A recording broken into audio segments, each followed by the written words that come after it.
What's up, and welcome to The Frequency. I'm your host, Dee Barnes, and today we're going to tackle a subject that is very dear to me. We're talking about the stereotype of the strong Black woman.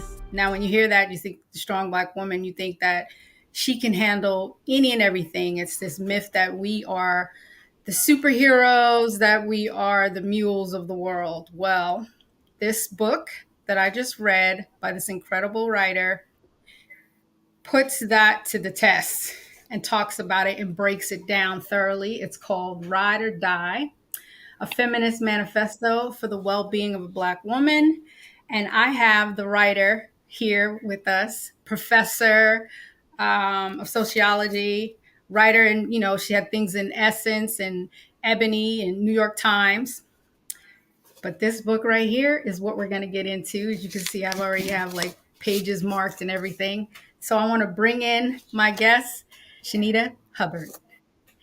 What's up, sis?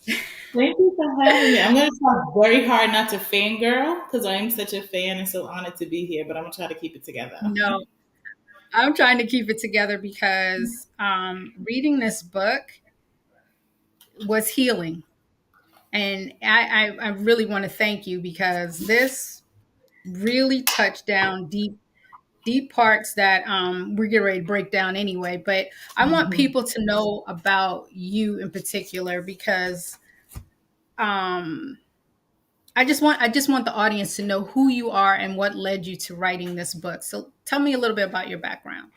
Well, thank you. I'm excited to be here. So, yes, as you said in the introduction, I'm actually a sociology instructor and a writer. I actually teach at a writing class that I've created right now at the University of Toronto called The Business of Writing. I'm also a former clinician. I used to be a therapist for 6 years. And right now I just consult for I consult for a company. So other therapists will, send me their treatment plans and I'll help them create it or whatever. So I'm just a consultant. I'm not seeing clients right now. But my most biggest accomplishment that I'm most proud of is just the mom of a really incredible Black daughter. She's amazing. That's my biggest accomplishment. Yes. Being a mom is definitely, I'm a mom too, and I have two daughters, a millennial and a Gen Z, a non-binary Gen Z. And so I'm definitely going to suggest that they both read this book because I think it'll open them up to a better understanding of themselves and the world around them. That's a lot what I got from it. You grew up in New York? Yep, I'm from Yonkers. Yonkers. Okay. So, I have to get into the hip hop because you have weaved that into the narrative of your book. So tell me about growing up in Yonkers and when you first discovered hip hop. Oh, I love that question. I don't know how to answer that, right? Because the hip hop always was like it was just always in my life. It's not. I remember just being little. I grew up with only brothers, and I'm the youngest of my brothers. So we were, not very rich. We were poor, and I remember us living in the projects at one point, and we only had like one TV to share. It wasn't like it is now, where everybody has their own TV and smartphone. So whoever decided which I was watching, whoever was in charge of the TV made the decisions, and it was never me.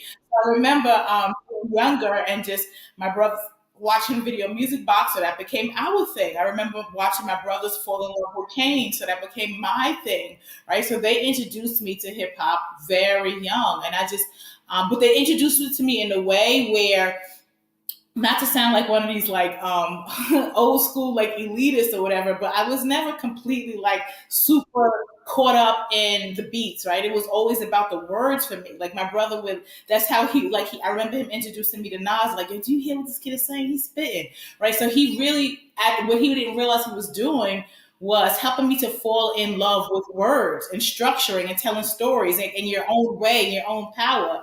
So yeah, that was my introduction, not only just to hip hop, but also just to writing in general. I just didn't know it then. Okay, yeah, I want to get into your introduction to writing, but I want to backtrack a little bit because all of the artists you named were men. When did you hmm first discover female rappers, women in hip hop? When were And you that is exposed to actually that's a really good point.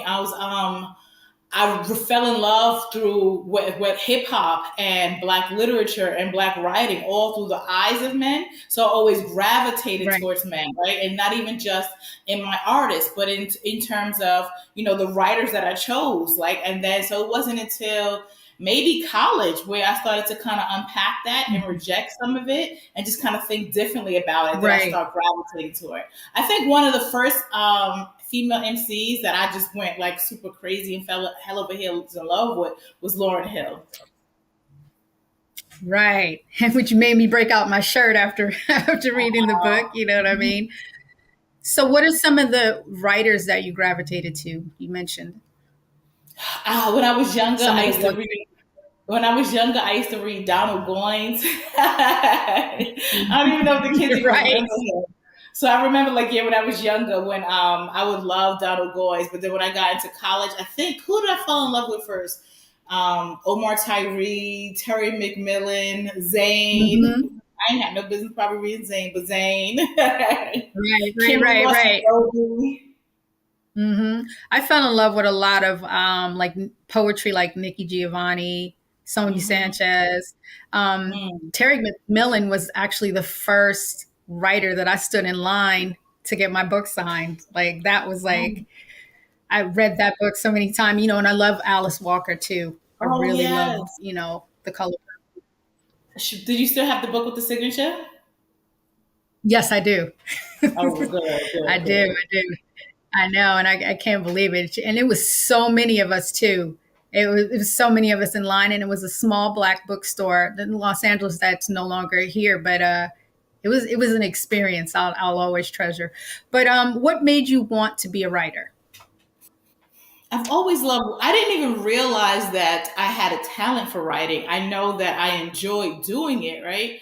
Um, I know that I enjoy doing it. And I remember, like, all through schools, my teachers would never say things like, "Oh, this is a really, well written essay." They would say things like, "Did your mom help you with this?" Always implying that it wasn't me, that they couldn't possibly. And it wasn't actually, of course, it wasn't actually into I went to college and I went to an HBCU, and one of my professors was like, "You're a great writer." So she actually like lit that spark in me.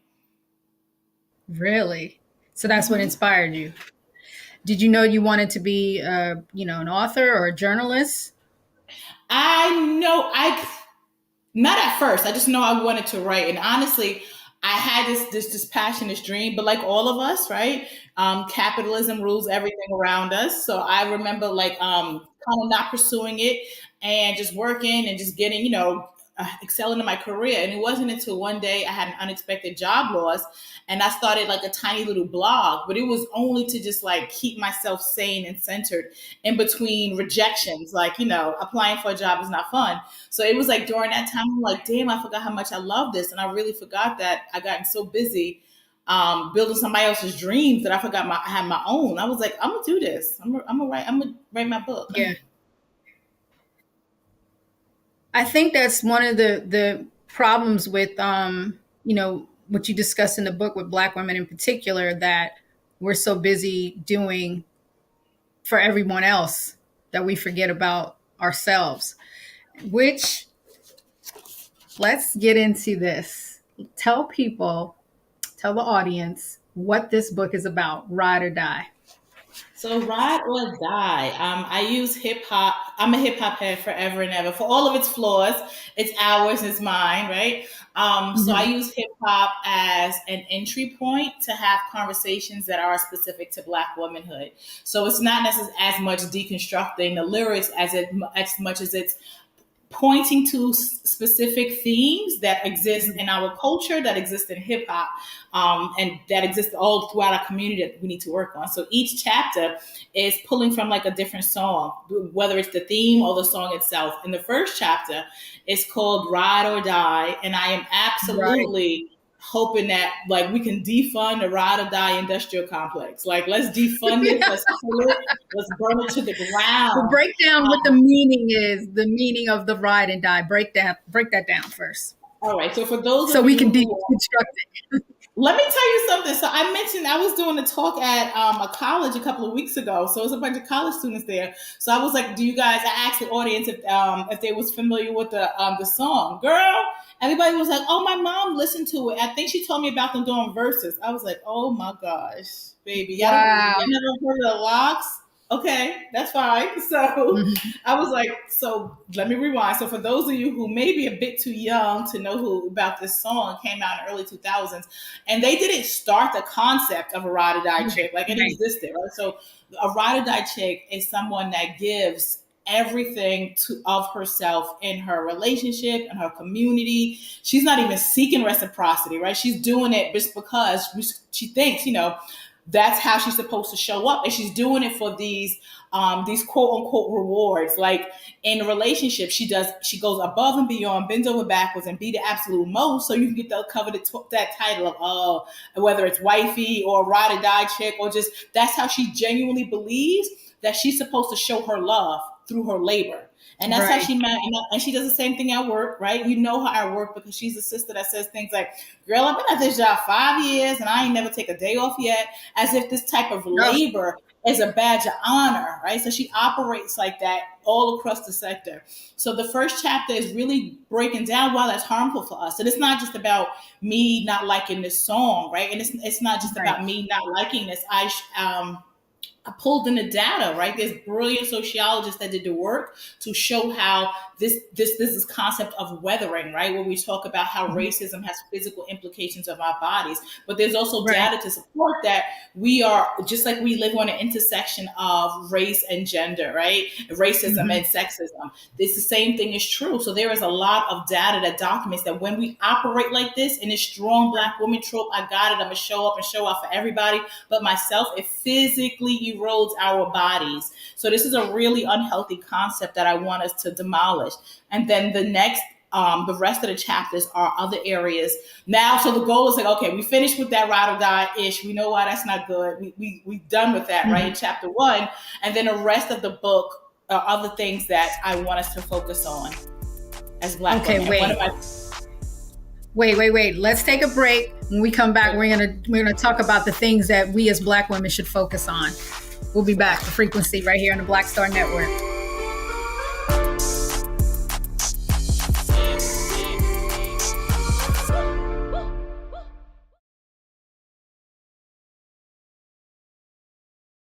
Hatred on the streets, a horrific scene, a white nationalist rally that descended into deadly violence. White people are losing their damn minds. As an angry pro-Trump mob storms the U.S. Capitol, we've seen We're about to see the rise of what I call white minority resistance. We have seen white folks in this country who simply cannot tolerate black folks voting. I think what we're seeing is the inevitable result of violent denial. This is part of American history. Every time that people of color have made progress, whether real or symbolic, there has been what Carol Anderson at Emory University calls white rage as a backlash. This is the rise of the Proud Boys and the Boogaloo Boys. America, there's going to be more of this. Here's all the Proud Boys, guys. This country is getting increasingly racist in its behaviors and its attitudes because of the fear of white people. The fear that they're taking our jobs, they're taking our resources, they're taking our women. This is white fear.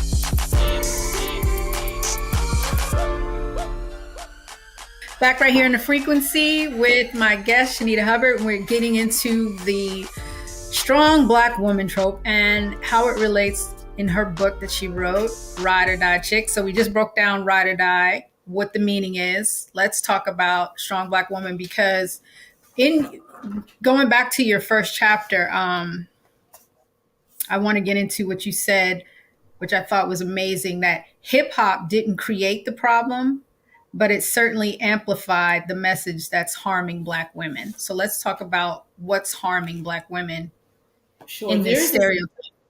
there's this narrative and this expectation in our community, not even in our community, right? Just in in this the world. in America, in the world, right? Where we Hmm. save the whole entire world. We saw this in politics around the election. Like, obviously we vote within our best interest. We do the groundwork. Right. We are going to go out and we're going to do some organizing because we do this for ourselves, not out of a sense of for most part. For most of us, it's not out of a sense of patriotism, but we know that we rescue ourselves. And a lot of times the Right. world rewards this, not with assistance, not with more financial compensation, right? But more labor. Oh, this is wonderful, Yeah. right? It becomes more labor. And that's not, and this Hmm. is it's almost like the world expects us to be the mule. Save this racist country from itself, Black woman. Thank you. That's all you get in return, Right. if that, right? And the expectations is for us to operate like that everywhere. If we think about the pillars of our communities, like I was raised in a Black church, so I'm not speaking from an outsider. Who's running the Black church? Not who's getting Yeah. paid to run it,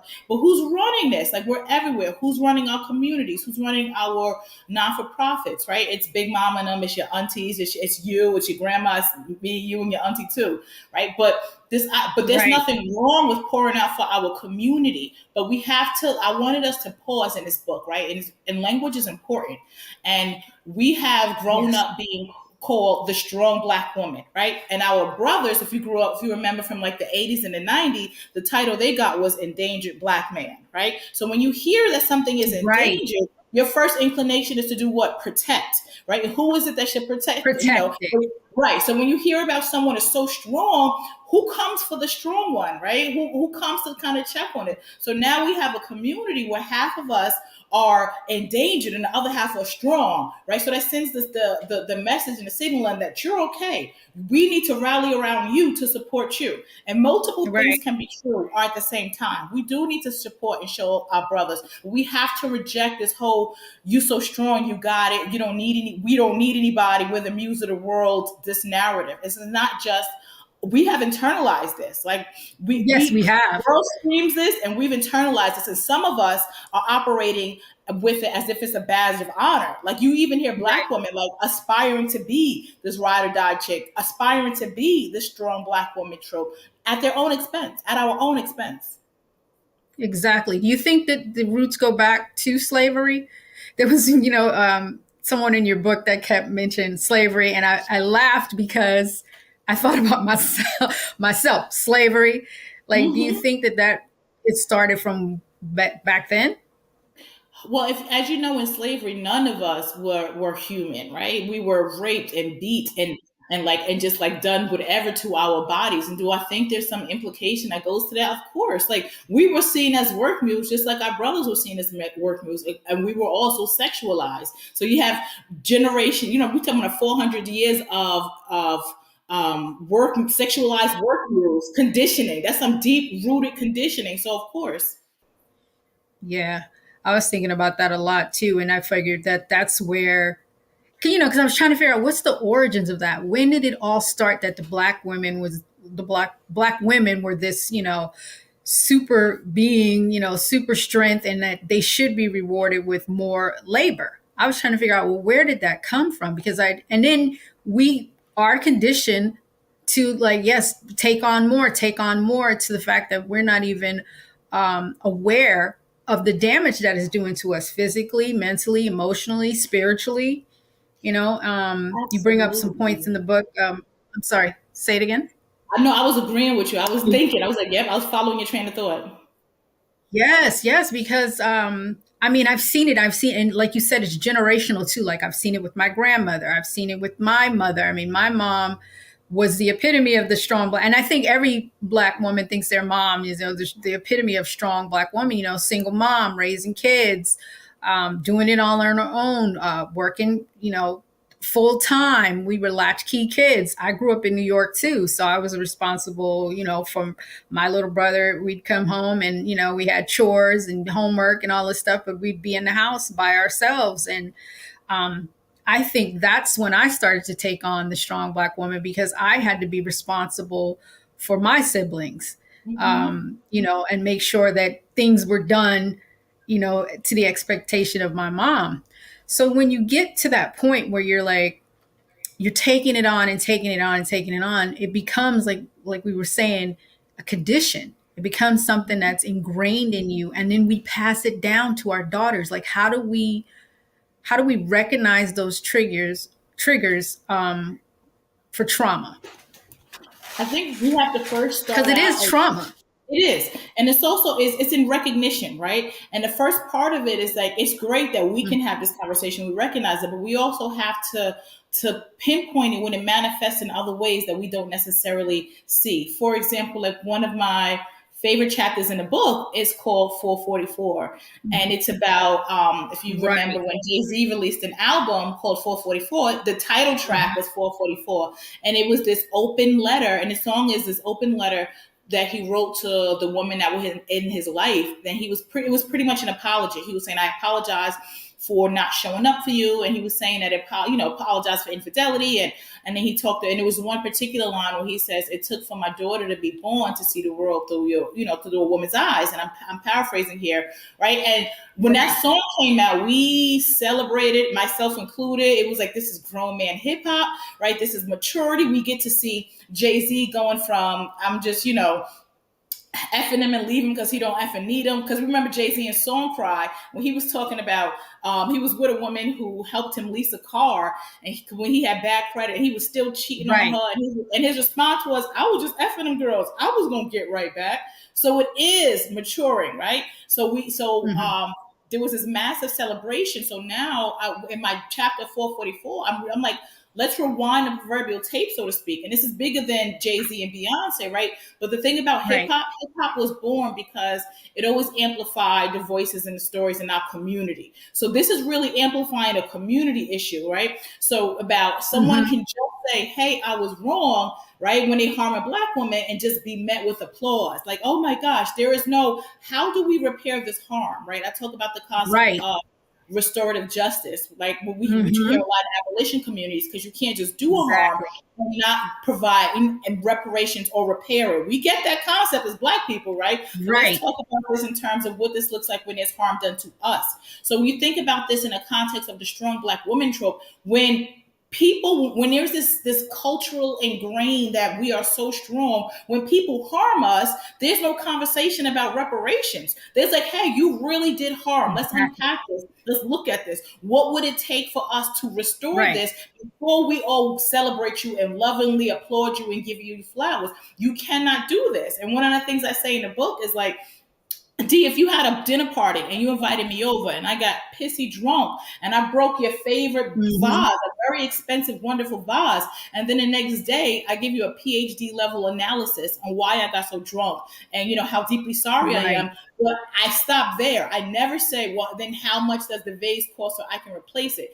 If I don't do that next piece, you might hear my apology. You're going to empathize to why I got wasted, right? But you're not going to reintegrate me and extend me and allow me to come back in without making that repair, without replacing your vase, right? So we do that a lot. When the person that is harmed is a Black woman, we allow just an apology. We allow just a recognition of the pain without talking about restoration. And part of that is because we're so conditioned to see us as these strong Black women. Like, you don't think about somebody can be hurt because they're so strong. You don't think about harm and repairing because they're so strong. So when I'm saying we have to reject this narrative, I want us to say, and how do we do this? We do this by recognizing it when we're seeing it and say, hey, let's rewind a tape right here because we're perpetuating this, right? Because either you're perpetuating something or you're rejecting it, right? So we have to recognize it and reject it so that we make sure that we aren't perpetuating it.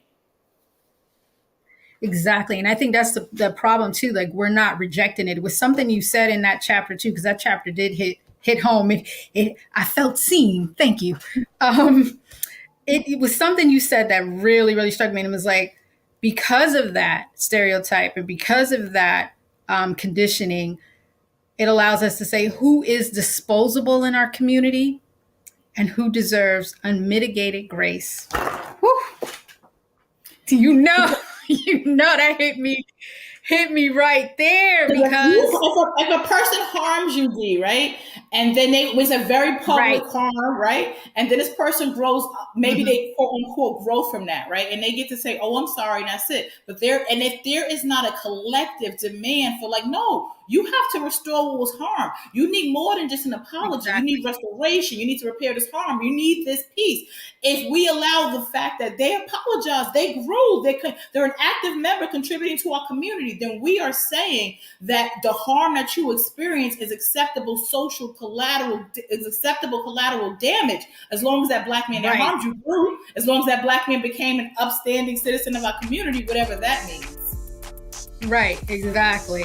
Okay, we got to get more into the traumas and our favorite chapters, because I have a couple that I want to share with you. We'll be back on The Frequency.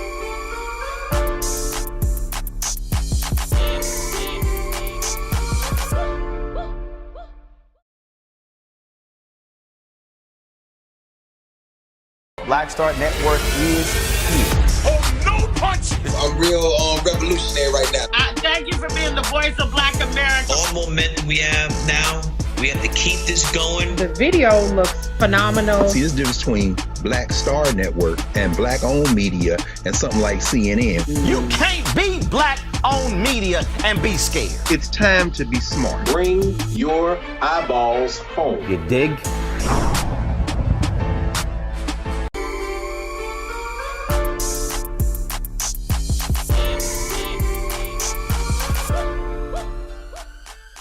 We're back right here in The Frequency with our guest, Shanita Hubbard. We're talking about the Ride or Die Chick. We're breaking it down. And one of the things we were just talking about was our favorite chapters. We just broke down 444.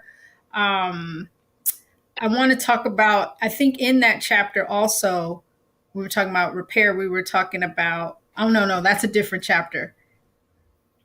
What's one of your other favorite chapters? Then I'll go into that one. Another one of my favorite chapters is called My Sister's Keeper. So this particular chapter is, I'm speaking to other fellow cis hetero Black women about how and why we need to do better and show up for our queer sisters, because the bar is set pretty low, right? In terms of what support looks like in our community. As long as, not even just our community, but just for the Black queer community. As long as you're not physically violent, you don't really get called in like you should. So this chapter is a loving call in to us to say, let's talk about the ways that these microaggressions manifest in our relationships with our queer sisters. Let's talk about let me interrupt you about that. Let me interrupt you about that, because you brought up that topic. I wanted to talk about the call in and being called out. Explain the difference between being called in and called out. Okay, so let's say, for example, Dee Barnes does something really harmful to a queer community. I don't want to assume that you're not queer, right? But I'm just using this as an example. And I'm just like, oh my gosh, Dee, this is some real trash, harmful stuff. I love Dee. That's my girl. I don't want to drag her all over the place, but she's dead wrong. Let me gently do the equivalent of, come sit at my table, sis, because you was dead wrong. Let me break this down. A teachable moment. A teachable moment. Let's figure out how we're going to get right. Let me help you understand the harm that you caused, right? And I'm intentional because I care about our relationship, right? It matters to me that you grow, and it matters to me that I preserve our relationship, but it also matters that you're held accountable. Right. And the opposite of that would be, let's say, like a call out. Let's say a company that one of these corporate companies that I don't give two craps about. They do some racist-ish, right? Some high-end company, fashion company does some racist-ish. Just pick an example, because I know that happens all the time. We have so many to choose from. In that instance, I have no concern about maintaining a relationship. I'm not deeply invested in their growth. I'm calling them out. I'm going to blast them on Black Twitter. I'm going to out them. I'm going to drag them. I don't care how public, how ugly it is. I'm going to call them out, say what I have to say, and I'm never going to follow up to see about, are you okay with that, right? So that's just a call out. You need to be held accountable. I don't give two craps about our relationship in that. But we're calling in, it's still an interest in preserving the relationship. So, go ahead. My Sister's Keeper is a loving call in to other cis hetero Black women to say, let's talk about how we need to show up better for our queer sisters. Let's identify some of these microaggressions that we probably never even realized. We understand that the bar is low because there's a lot of artists that's talking about harming, queer people. And that's a lot of people. And we look at the data that's going through with it, that's killing them. It's not physical violence, right? But that's a low ass bar. Right. Let's not aim for that. Let's raise the bar, so to speak, and show up for our queer sisters in a much better way. I know. And when you use hip hop in there, and I think back on some of the lyrics that have been in a lot of songs, there's been a lot of harm done to that community. How do you think that that can be repaired? See, the thing about like the restorative justice model, it's the person that was Mhm. at the receiving end of the harm that will say what restoration looks like for them. Let's say, for Right. example, somebody harmed you. I don't get to, this is an important thing to say. I don't get to say, well, that's sufficient time has passed. It's okay. I don't get, nor do I get to Right. say what restoration will look like for you. You tell me what that looks like, and I show up and I'll support you in receiving that. And the same thing with the queer community. You would have to ask somebody like, restoration look like, and then I as an ally will show up and support and be like, bet I'm with it, this person needs to be held accountable by doing A, B, C, and D, because this is what that looks like. So all I can do is show Yeah. up and support. Okay. Yeah, I like the way you said that. I mean, thinking me personally, I know I've learned a lot from my daughter, Gen Z, non-binary, and to be respectful with pronouns. And I like the way they educate me on things like they call me in and call me out when I say things or I don't have an understanding of things. And I think that's what's key. Each one teach one, so to speak. And you're right. A key to that is listening and reciprocating, because like you said, it has to come from the person that was caused the harm and what restorative justice looks like for them. You're absolutely right. I love it. I love it. Okay. Triggers. What are some triggers that, because you brought up a lot of that in the book. And one of the things, the key things that I wrote this down, that you said, the grip of traumatic experience doesn't have an expiration date. You kind of just touched on that just now. It doesn't have an expiration date. And I feel like people don't take the people assume that because it happened a long time ago, that you should be over it, should be done with. But when there's things that trigger you and remind you of what happened, then you have to learn how to heal from that. What are some of the ways we can recognize the triggers?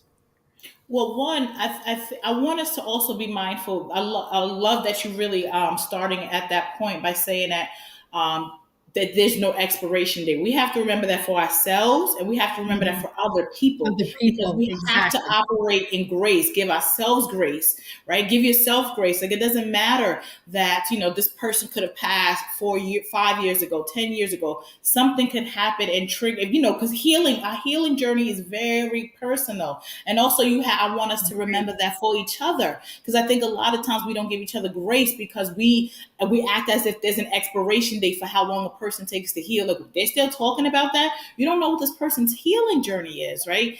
And we Right. have to, I don't want to take it for granted that everyone understands triggers and everyone has been in therapy, right? And I also don't want to go like too psychoanalytical. So I'll just break this down. It's like, we have to pay attention to how we respond to things, right? And even if they're lighthearted things. For example, I talk about this in one of the chapters because it was a lighthearted story, but it really was like a trigger for me. I was out on a date with this, really fine, smart, wonderful guy, and we're Yes, yes. laughing and joking, and he starts saying, and he starts talking about how he didn't grow up spending a lot of time with his dad because his dad belongs to the government. And I'm just like, when I hear that, baby, you say black man and belonging to the government in the same sentence, he's locked up. You know what I'm saying? He's away, he's doing a bid somewhere.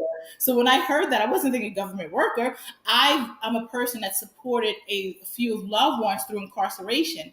And no matter what side, and if you've ever supported somebody for real through incarceration, I have.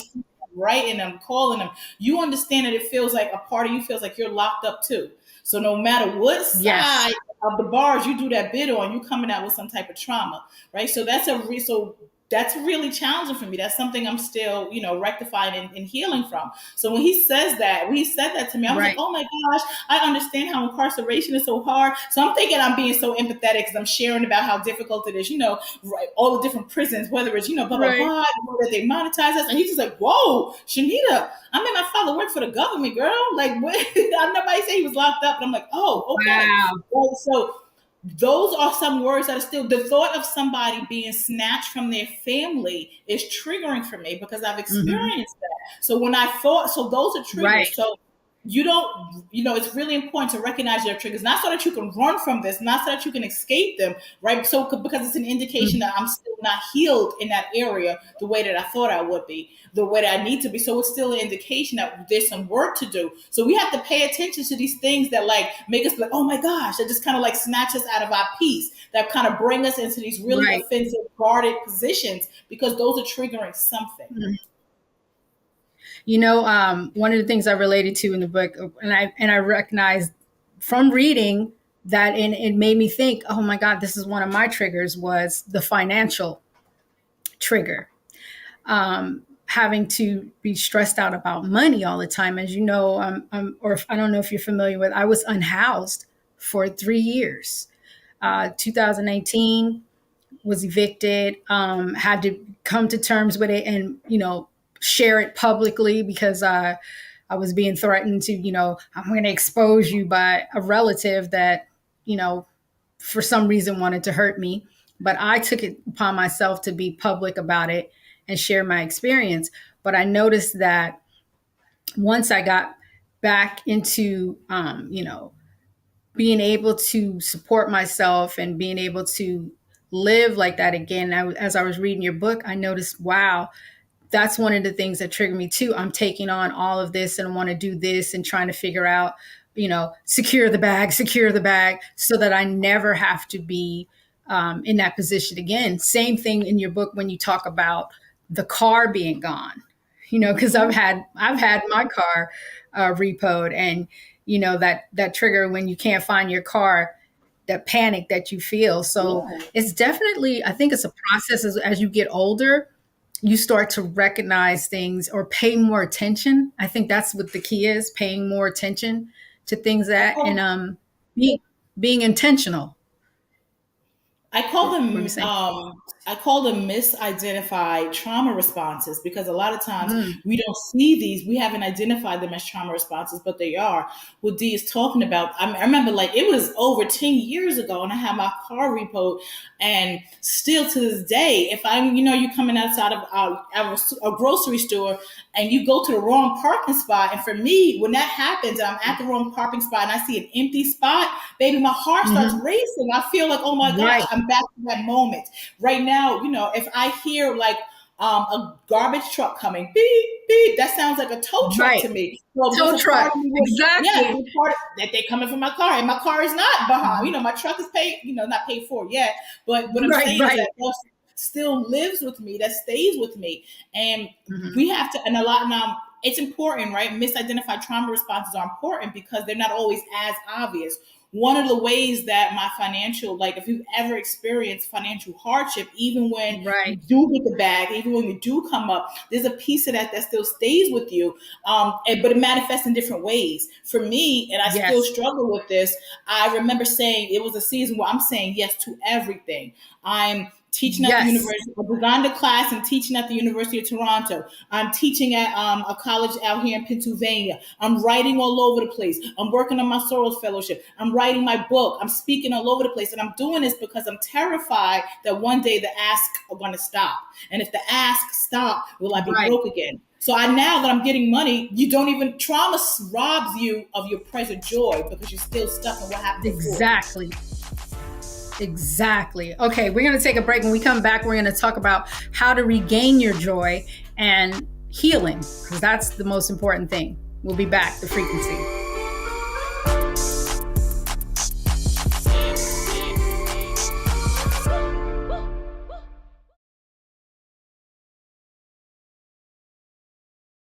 When you talk about blackness and what happens in black culture, We're about covering these things that matter to us, speaking to our issues and concerns. This is a genuine people-powered movement. There's a lot of stuff that we're not getting. You get it, and you spread the word. We wish to plead our own cause. Too long have others spoken for us. We cannot tell our own story if we can't pay for it. This is about covering us. Invest in Black-owned media. Your dollars matter. We don't have to keep asking them to cover our stuff. So please support us in what we do, folks. We want to hit 2,000 people, $50 this month, raise $100,000. We're behind 100,000, so we want to hit that. Y'all money makes this possible. Checks and money orders go to P.O. Box 57196, Washington, D.C. 20037-0196. The Cash App is $RM Unfiltered. PayPal is R Martin Unfiltered. Venmo is RM Unfiltered. Zelle is Roland at RolandSMartin.com.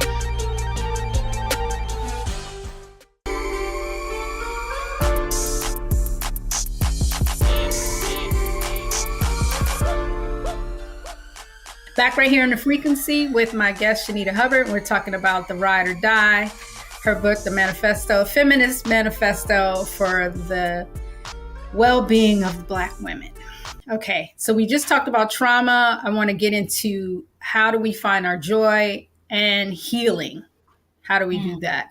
'Cause I think that right there really was the essence of the book. It took you through all of the things that, the weight of the world basically on your shoulders, and how to now find balance. Stop taking on all that weight and now find balance. How do we do that? I didn't know if I was going to actually share this story or not, but just to be really transparent and honest, especially because we're talking about healing. This is a really challenging season for me. Like, if I was watching a show and a character was going through this, I would be like, that writer is a bit heavy-handed because they're doing the most now. It's getting wow. So, like, my book came out November 8th, and then right after, my intro. November 8th when? November 8th last year? Yeah. Okay. No, it just came out. So my introduction in my book is an ode to Black women. And I literally started off with saying, honey, Sadie Olive, her 7 daughters are not to be played with. It's a tribute to my grandmother and my aunts, because they are the women who, and my mom, like the women that mean the most to me in this world. Right. So my book came out November 8th. Maybe like 8 days later, my grandmother died. The day after her funeral. The day after her funeral, the aunt that helped raise me died. So it was just, so I ended up having to push back like book talks and events because I just was not in a place. Like, I had to make a decision, like, even regardless of my past experiences, I'm afraid the calls will stop asking. I wasn't okay. I couldn't show up and not be okay. So then, so now we are in February, and I just started to kind of feel like myself again. And when my grandmother passed, another one of my aunts was going to move back in her house. So everyone showed up at her house 2 days ago to help her pack and help her move, only to discover a dead body. She passed. And I'm just like, what? So it's been, I'm so sorry, sister. Thank you. So I'm just like, had to think. So my point is, healing is about being honest with where you are and what you need in the moment. Like, when it happened in November, I had to cancel everything because I couldn't. Like, I just emotionally couldn't. I had to be honest about that. And now I'm in a place where I need something different. Like, I don't know what you believe spiritually, right? So I know that I need something different. I need a whole lot of prayer, but I also need not just work. I need really intentional work. Like, I knew that we were having this conversation today, right? I knew that we were going to be talking about like restorative justice. I knew that this was going to be a balm to my soul. So now part of your healing journey for me is recognizing where I am and understand that sometimes you need something different. Like, before, I couldn't. Like, I couldn't have done this interview with you a couple of months ago, but I know that I needed something different, right? So I'm recognizing that when you need something different, and that might change tomorrow. So in addition to like grief counseling and spiritual practices, I'm also paying attention to let me be open and understand that I'm going to need something different at each stage of this, whether that stage is Monday and the next stage is Wednesday, right? So just really being open. And then I really do believe in this truth and power and honesty, right? Where we heal together. I agree. And that's how I actually ended the book, talking about like bell hooks instructed us to heal in community, right? So I can share my pain if I think it's safe. And that's, and then we can help each other heal. So how do we heal? We recognize that it's a journey. We recognize that on the journey we may need something different. And then you create and you connect with your community, whether that's virtual or whatever, and allow people to pour in and give yourself balm as you need it. I noticed you mentioned safe, and one of the things in your book you discussed was not having black women and black girls, especially younger, didn't have a safe space within the community. And it really made me go back and think about, my neighborhoods, which were rough, New York and New Jersey, and the corner, and not having that safe space, and the experiences that I had. And I completely agree with you that healing looks like being honest with yourself. And that's hard sometimes. Sometimes you don't want to face that truth, about yourself, or maybe even about a person you're in a relationship with, where you're like, that maybe it's not good. You see the red flags, but you ignore them. And I think that goes back to a Black woman feeling like, oh, she can, or women too, women in general. She can fix this person, or she can heal this person, or she's the exception to the rule. And I think that honesty comes with maturity. It also comes with having an example. And that's one of the things that I love about your book. Your book is a complete example of taking the time to take it in, take yourself in. You have your eyes on the world, and you're able to analyze everything and everybody but yourself. So when you have to reflect that mirror back on you, I think that's I can't agree enough that honesty that you have with yourself is when the healing begins. And it worked for me too. I mean, I've had, we've all had our share of traumatic experiences, but I know that once I started speaking truth to power, and once I started feeling like just being honest, it helped me in that journey. And I mean, I'm not complete. I think it's something that it's an ongoing process. I think we have to do the work for ourselves, whether that's therapy or, community service, whatever it takes. I think that, once you recognize it and you're honest with yourself, that you can evolve and you can heal. I keep hearing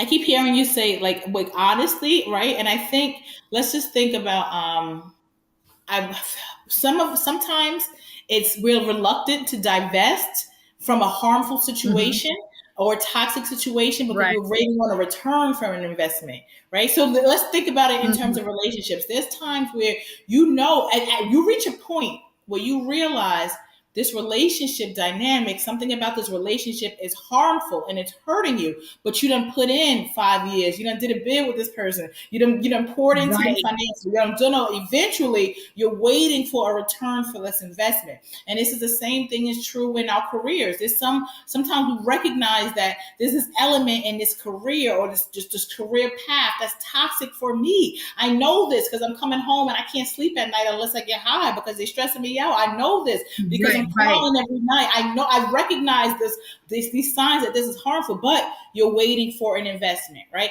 And part of being healing requires honesty. And so you have to be honest about that too. Like, you know what? I know this is toxic, but I waited this long because I was waiting for an investment, but it's not going to happen. You can't heal from whatever you don't face, right? So you have to be honest with yourself and show up for yourself and face it, because if you don't ever face this, you're simply not going to heal. Right.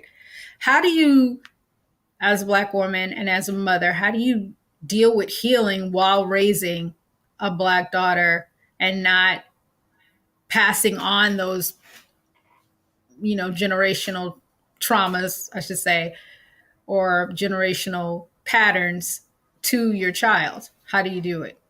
Because I've struggled with it too. I actually invite her in to see me fully as best as I can, because I know that we all go through the stage where we see our mom as superwoman, right? And then at some point you realize she's not, and there's a little bit of disappointment. And then a lot of times we internalize this superwoman and we want to be that, but we're not. We're human. Right. So I try to introduce myself as just a human to her. So we have these conversations about areas that I struggle with. Like, for example, when when I'm in this grind season, I'm working all the time. And I'm like, in my mind, I'm like, I'm doing this so that I can give her a better life, so that she doesn't go through this, right? But then I get so exhausted sometimes, and now I'm snapping. Like, I'm working so that she cannot go through what I went through financially, but now I'm snapping at her all the time. And I'm impacting the energy that's in the home. So it don't matter how much I'm saving if the energy is off and she don't feel safe coming to me and she don't want to talk to me. Like, I'm hustling backwards here. So I have these open conversations with my child about, listen, I really struggle with this, and I recognize that I don't believe in hitting, but there's other ways to cause harm. You may be a parent that don't hit, but you snap at your kid all the time so they don't feel free, right, to talk to you. So I have these open conversations with her, and it hurts because she'll co-sign and she'll give me examples and she'll tell me how it feels. But then at the end of the conversations, I go, well, let's create a system to hold me accountable, right? Let's check back in on this, right? This is my goal. My goal is to and it's not, I'm honest with, I'm like, listen, part of this because I be trying to white knuckle it, right? I'm working all the time, and sometimes I don't take breaks when I want to, because I feel like I'm working all the time, so my free time should go to you. I said, but I'm a woman and I'm a mom, and sometimes I need me time and I need to do this. So with that apology came a plan on how I'm going to do better.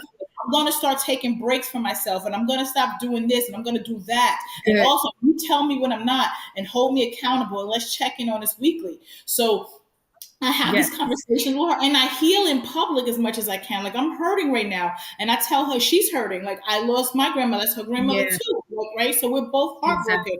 So I asked her, like, what do you need today? Do you just need to sleep? Or because I feel like I just need to sleep, but I feel like I'm abandoning you. Let's talk about this, because this didn't come with no blueprint, right? So I heal in public. I create accountability plans, and I show her that I'm human. Ah, that's beautiful.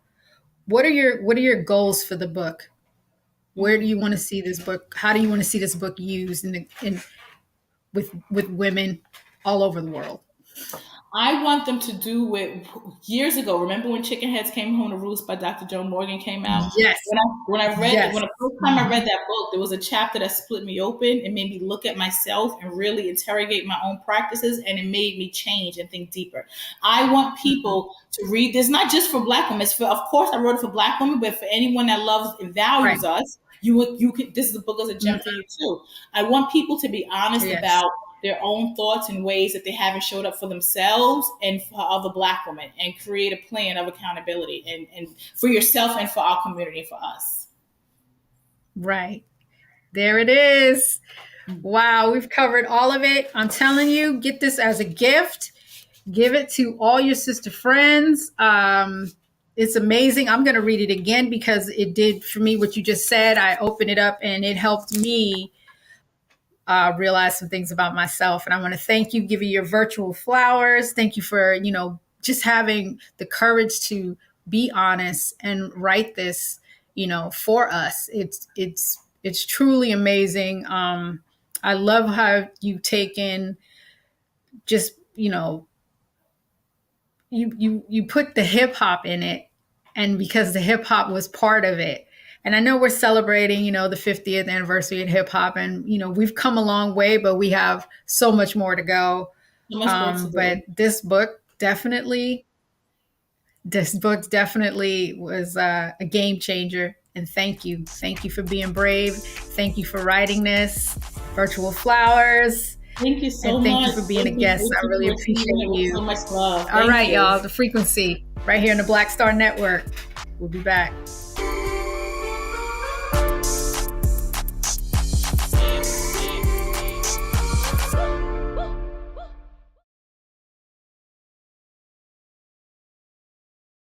Don't you think it's time to get wealthy? I'm Deborah Owens, America's Wealth Coach, and my new show on the Black Star Network focuses on the things your financial advisor or bank isn't telling you. So watch Get Wealthy on the Black Star Network.